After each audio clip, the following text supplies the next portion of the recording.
I am Dr. Paulina Van, and I am just so happy that you have joined us this morning, checking in with us this morning. And I am the host of this show. And today's show is all about being vulnerable. What it looks like, well, first of all, what it is, what it looks like in your day to day life, why it is important to relationships, and then how you can be more vulnerable. So I'll integrate my poetry to help tell the story, and we're going to practice meditation to help us to be better at being vulnerable. And so on this day, it may be morning where you are, it's morning where I am, uh, or it may be evening, or it's close to your rest time. I just invite you to do the centering with me. It takes about 2 minutes, and it's going to help us focus this time to look inside of us and just explore vulnerability. And so I'm going to invite you to lower your gaze or close your eyes if you're comfortable. And then I'd just like you to put your right hand over your left chest where your heart is, and your left hand over your belly. So, with your gaze lowered or your eyes closed, I'd just like you to breathe normally and naturally. And focus on your breathing. You know, as the air goes through your nose, you inhale that way, and then out through your mouth. And just notice, is that air cool going in and warm coming out? What's moving in your body as you naturally breathe and where your hands are? Right? Is your belly moving up and down? And the reason I'd like you to focus on that, because I want you to use it and invite you to use it as an anchor. Because when we do meditation, when we focus, when we try to go inside, thoughts come to our mind. And that's okay, because that's what the brain is made to do, think. Uh, but we don't want those thoughts to distract us. And so if you find an anchor while you're breathing, then you can go back to that anchor. So take a deep breath in slowly and out. One more. Take a nice deep breath in and feel how your body is breathing, and you focus on that anchor. And so I'm going to guide you through this brief mindful exercise. It's called mindful listening. It's less than 2 minutes. And during my programs, I'd like you to be just comfortable. If you're kind of still resting in bed, or you're on your sofa or chair, just wrap yourself up in a blanket and get comfortable. Now, I'd like you to pay attention, because listening is such a critical part of being vulnerable. So I'd like you to pay attention to the sounds that are right outside the room that you are in right now, or the space that you were in, because I know some of you listen to me when you're in a computer cafe. So it may be, an outside cafe or inside, but just listen to the sounds that are right outside the space where you are in. Okay. And it's drizzling where I am, and so I can hear the raindrops falling on top of the roof. The heat is on. I can hear the fan from the heat outside of my room. Okay. Now, pay attention to the sounds you hear inside the room, or the immediate space where you are. What do you hear? Are those sounds sending energy? Because sound does have energy. And finally, pay attention to what's going on inside of your body. Listen to your body. How does it feel? I know I did some stretching this morning, so I feel kind of limber. I didn't take my walk because it was raining, but I did some stretching. Okay, so I feel good. Okay. And so take a nice deep breath as we come to the end of this mindful listening practice. Take a nice deep breath in through your nose and then let it out. I wonder, what did you notice? What did you hear as we did our mindful listening? Okay. And so you can keep your eyes uh, closed, your gaze lowered. I'm just going to talk to you right now. And welcome to those viewers who have just joined us. I am Dr. Paulina Van. I'm the author of Regala Healing, which is a book of 100 healing poems to promote self-care, self-understanding, and inner healing. And I host this show, The Poetry of Healing. And we've just completed a centering exercise to kind of set the stage and prepare us and prepare the space in our minds today because we're talking about vulnerability. It's actually a good thing for both your emotional and mental health. Yet today, we're just going to focus on how vulnerability helps us to strengthen relationships and connections with others. So, before we begin, when I do these shows, these topics, they come from my book. I have 100 poems, which is full of vulnerability, and that wasn't my intent, but that's what happened.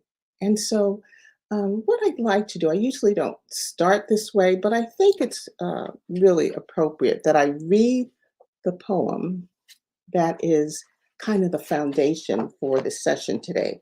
And so it's rightfully titled Being Vulnerable, and it's on page 71 of my book, Regala Healing. See, Regala Healing.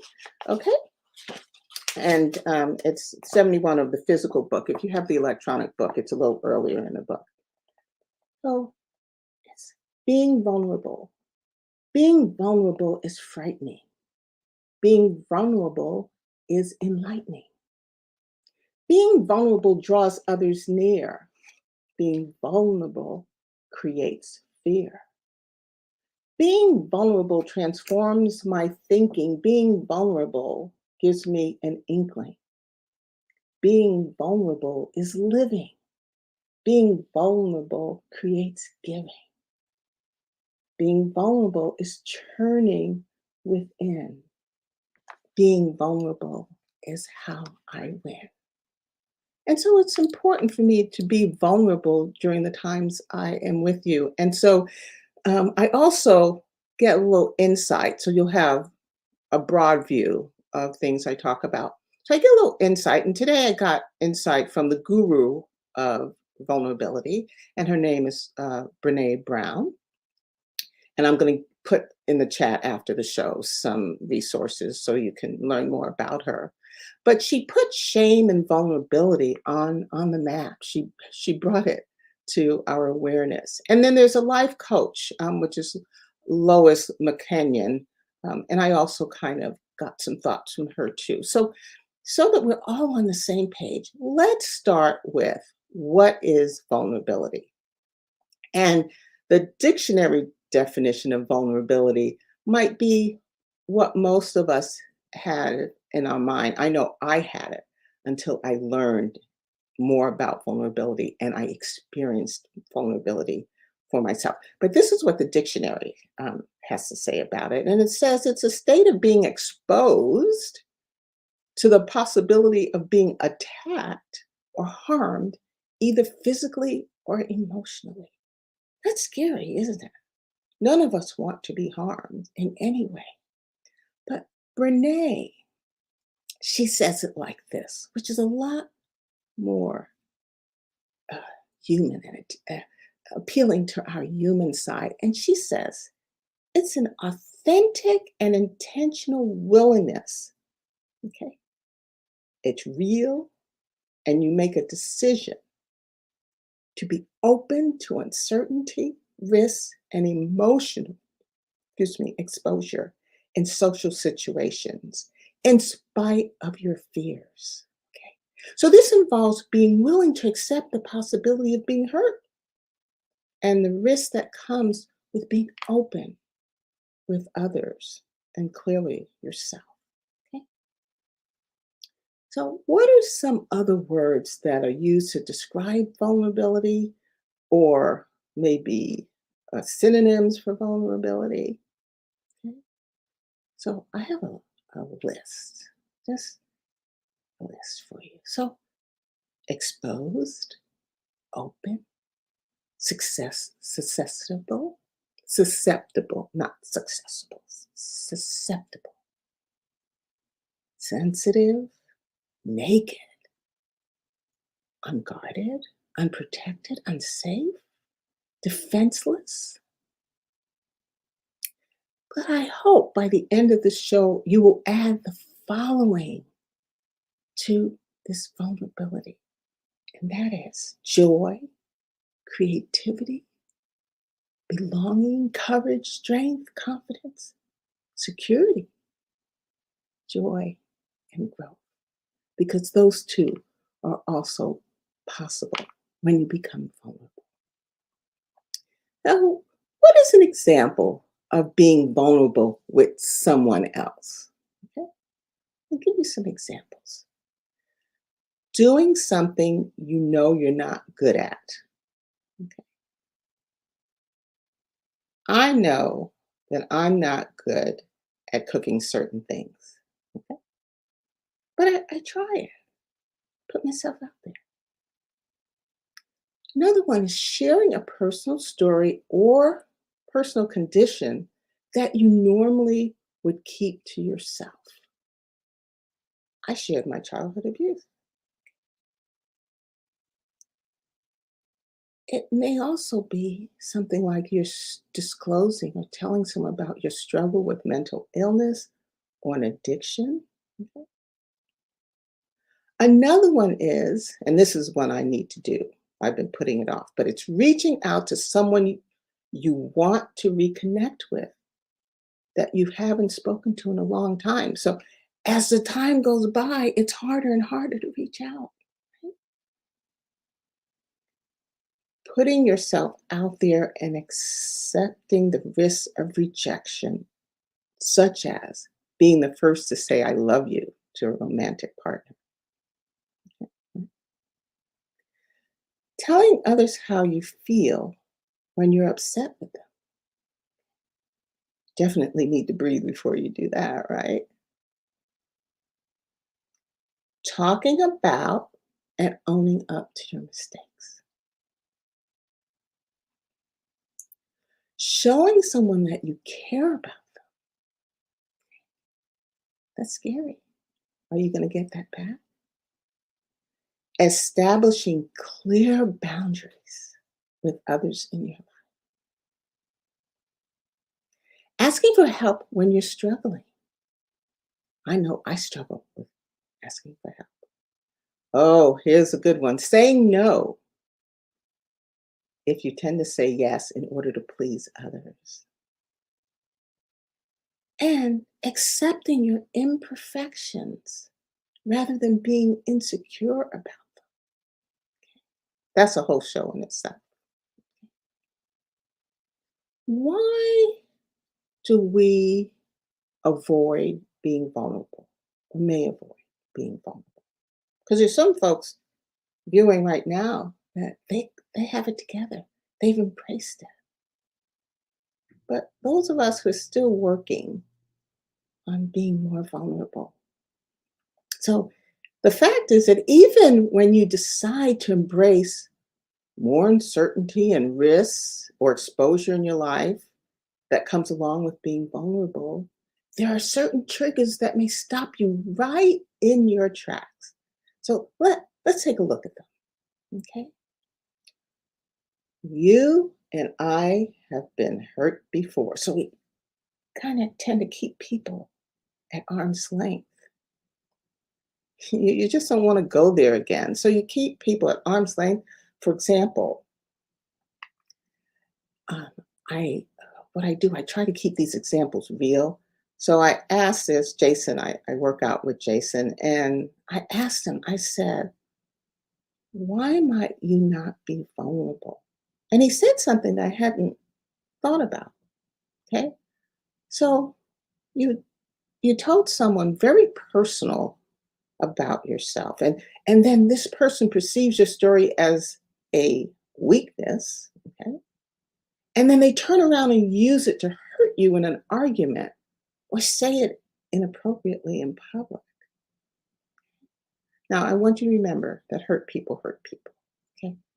So send that person some love.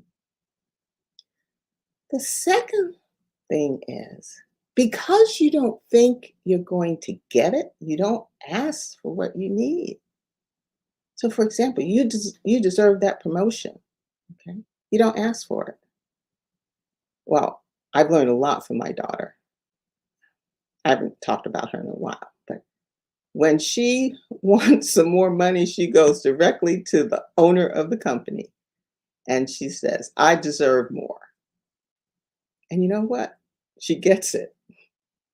She either gets it that day or within that quarter. Okay. You might want more intimacy in your relationship, but you're afraid that if you ask for it, you'll get rejected. And the third one I want to share uh, about that is um, you don't want to change the nature of the nature of a relationship that's going very well. Okay, so for instance, you're a member of a volunteer group or of a committee or social group, PTA or excuse me, a community group, and the relationships are working well. You're focusing on a common mission, goal, purpose, the activities. But if you bring something serious or personal to the table, will that change the relationship? Are you thinking that you may be judged or looked at differently? I want to give you an example.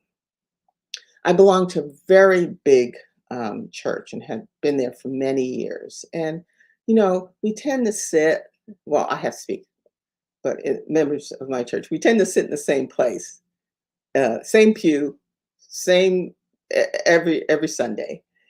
And so there was this younger woman who I sat behind her for years. And one Sunday she asked me to be her mentor and she invited me over to her house for lunch. Okay, lunch or tea, something. And so we sat down on the sofa and we were chit chatting. And she was married. She is married. And, um, you know, she wanted to know more about me. So one of the first things I said to her is that I had been divorced. Um, and the whole tone and tenor of her posture changed. The rest of the visit was very uncomfortable. And although she talked to me at church, she never pursued a mentorship relationship. So it's interesting. So in this situation, I was being vulnerable. Yeah, I was turned away. Okay. All right. So there are benefits of being vulnerable. And I'm going to focus not on the benefits to self, because I want to focus on what are the benefits for relationships with others. So the first thing is I'm going to outline three benefits. The first thing is it builds trust. When you open up to someone, it can be a sign that you trust them. And in turn, they most likely will feel that they can trust you too. And it really sets the stage. It opens the door for both of you to be comfortable displaying vulnerabilities with each other. And it really helps you to feel closer to one another. The second is big C, communication. Being vulnerable results in better communication. So it helps you to be real. When you're vulnerable, you're being real and truthful when you communicate your thoughts and feelings. And then when both of you feel comfortable doing that, it can improve communication in your relationship. And we know that communication is one of among, if it's not the top item, finances up there too, but Um, if you're not communicating well, your relationship can deteriorate rather quickly. The third one I want to share with you this morning is it, when you're vulnerable, it increases your chances of having your needs met. We all want our needs met. So being vulnerable includes being open about what you need and want in a relationship, and this can help the other person understand and meet your needs, and vice versa. Okay, it helps create a healthy relationship. Um, but, well, yeah, I want to bring to your attention that if someone does not respond to your vulnerability in a positive manner, it may, and I want to emphasize, it may be a sign that it's not a relationship that works or one that needs to be worked on. So, you know, you don't want to just give it up, but maybe it's a sign that this relationship needs some work if it's going to flourish. Next, I want to talk to you about how to be more vulnerable and steps that you can take to become more vulnerable. The first step you've taken just by joining me today and staying with me and learning about vulnerability and understanding what it is and what it looks like for you. And I'm going to help you just before we end, taking a look at what vulnerability looks like for you. Also, accepting that vulnerability is an important part of relationship development. The second is practice vulnerability. For instance, do things that are outside your comfort zone, allowing yourself to grow and be vulnerable to risks that come your way. You'll find that the things that you found daunting or scary are not as scary as they seem. Remember, the unknown tends to be worse than what you learn to be true. Okay. You may find that it's difficult and you aren't good at being vulnerable. Either way, if you don't push yourself outside of your comfort zone, you won't be able to open yourself up to new experiences. You want to take chances that being vulnerable will be more comfortable and natural for you. And the third tip I'd like to give you today is you can get to be more vulnerable by getting to know yourself on a deeper level. So, in order to become vulnerable with others, you need to look inside of yourself first. And the more you understand your true self on a deeper level, the better you'll be to express yourself to others and be comfortable showing vulnerability. And one of the ways I read you one of my 100 poems um, earlier in the show. And one of the ways to be more vulnerable is through meditation. And so I have a meditation by Trish Gaffney, and it's called Befriending Vulnerability. And it's a 3 minute, maybe 2 to 3 minute meditation that will help you to be more vulnerable. But I want to encourage you. So why do I say meditation? Because that's how I became more vulnerable. That's how I wrote this book. I meditated every day, not with the intention of becoming more vulnerable. It just happened. So I have many in here. I think the 100 are all about vulnerability. And I know it is because I had an early reader read my book before I published it. And she said to me, she says, "You're not going to publish this, are you?" And I said, "Yes, I am. Is there a problem with it?" She says, "It's too personal." it makes you very vulnerable. Well, I'm glad. I'm glad I did. So I just wrote down a list here, and I think I'm going to read. Um, the one that came out the gate is called "It Hurts," and I read that several times. But I think I want to read "I'm Aging." Okay, I'm aging. So it's on page 146 of my book, Without Healing, and I will read it. I'm aging. It's scary. I'm aging. At times I'm weary. I'm aging. It makes me teary. I'm aging. Walks are more laborious. I'm aging. My desire is to be victorious. I'm aging. This week I fell. I'm aging. Recovery has not gone well. I'm aging. Pain from the abrasion. I'm aging. Tetanus shot complication. I'm aging. Frightening realization that my body is now vulnerable. I'm aging. My energy simulated corpse. I'm aging. Must find the depleting force. I'm aging. I know it's more than years. I'm aging. There's abundance of fears. I'm aging.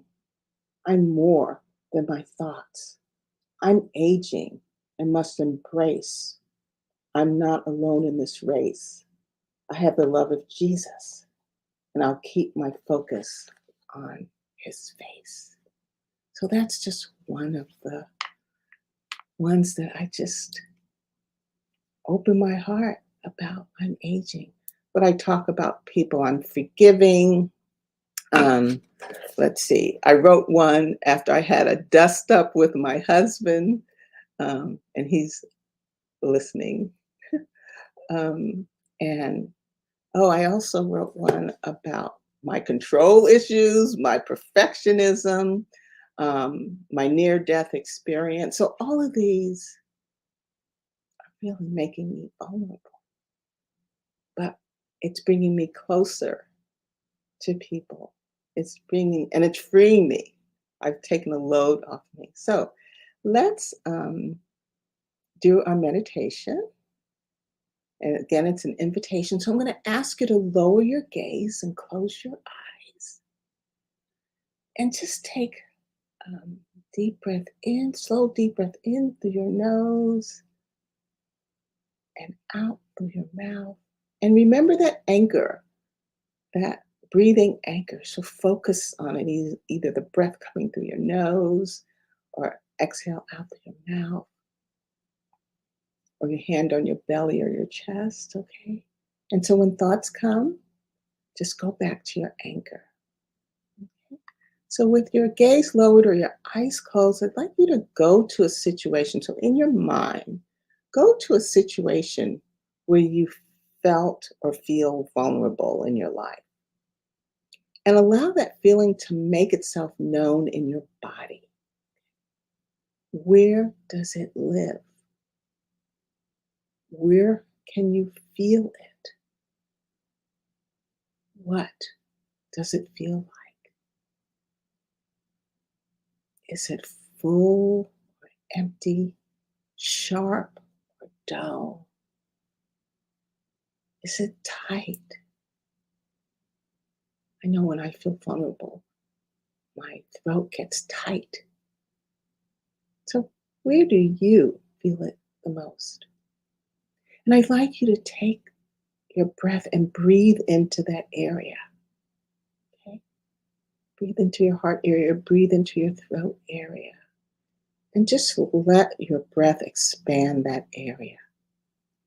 And allow your feelings to become full and present. To allow yourself to feel. Feel this vulnerability. Okay? Remember to keep breathing slowly. Allow your body to keep breathing. And I'd like you to begin to shift and to tell that vulnerability that you feel in your body. Say, I welcome you. Please teach me what you know about me that will help me to be more real and a whole person who I can make friends with all of my feelings, even those I don't want to, even when I feel vulnerable right this very moment. Okay. Now, I'd like you to turn your attention to the places in your body that feel alive and warm and comfortable. And it's different for all of us. And repeating on the in breath and out breath the following. So when you breathe in, you breathe safe and then breathe out well. So breathe in safe and breathe out well. Breathe in caring and breathe out kind. You're feeling vulnerable. And when you feel that way, ask it to teach you. So the next time you sit for meditation, and I ask you to try to do it regularly, know that vulnerability is openness to life itself. So you can rewind this recording and do it. Okay. So as we close, and you can keep your eyes closed, your gaze lowered, and just be in this wonderful, warm place. The focus during this session has been being vulnerable with others. And we learn to be vulnerable is to accept the risks that come with being open with others and to others, especially emotionally. Being vulnerable is something that is fundamental to good emotional and mental. Every time you are vulnerable, you expand your sense of confidence, security, belonging, joy, growth. Ask your vulnerability to teach you. And as we close this session, I ask you to please join me every first and third Sunday here at 9 o'clock live Pacific time. I'd like you to like and share this program if it's been helpful to you and tag others. Leave comments. I do read and will respond to your questions. I'd like you to visit my site, regalahealing.com, and I'm going to put a QR code up before we end. And I have healing and self care resources on the site. I'm also going to drop the resources I mentioned to you, especially Brene Brown, in the chat after the show. And I just want to thank you for joining me today and allowing me to help you kind of trigger your vulnerability, embrace it, and be safe with it. As always, I wish you love and light until I see you the next time. So I'm gonna